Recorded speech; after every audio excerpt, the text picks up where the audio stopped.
So I finished reading Fully Loaded by Samantha Wilde. This is the second in a series. I did not read the first series. I'm just looking to see if I wrote down what the series is. No! I believe it's part of the Bad Company series. Yeah. So it kind of picks up from where the first book left off.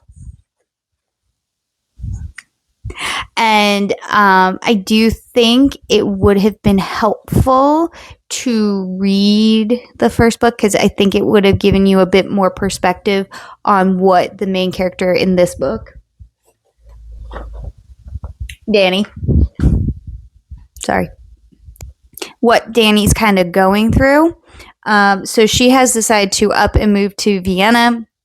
She has made a life for her there, and I'm going to say that they're not the best people in this book. They're kind of criminals. So she gets involved in some criminal activity where she steals a file from a health corporation, I believe. It has something to do with healthcare. And now a lot of people are after her, trying to get that file back by any means necessary. So she is basically running for her life.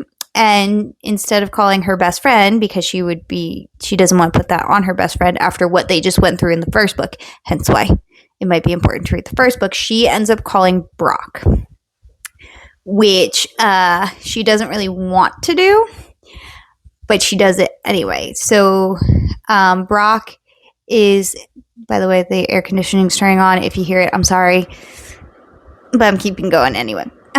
So Brock is older than her. He's also kind of involved in the criminal scene, and she doesn't want to rely on him because there may or may not have been something there at some point, but she said no, and she doesn't want to go back there, but at the same time she does.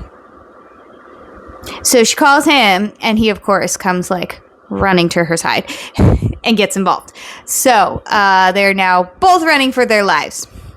I will say, I do wish there was more, of a focus on their rebuilding of the relationship. It felt like most of the focus. Now, there were times, and there were some intimate scenes. It did get a little spicy. But it did feel like a lot of the times it was just more focused on them running for their lives. Also, because they were running from their lives from so many people, it was kind of sometimes hard to figure out who was the bad guy. Was it this person? Was it this person? Were they all the bad guys? And of course, they're criminals, so they're also bad guys. There's a lot of layer of bad guyness. So I will say that got a little confusing for me. But yeah. So, Fully Loaded. This is, and I don't remember if I said, but it is an arc. If I did say it, it's still an arc. And it is probably out by now by the time I have already read and posted this. So, magical reading.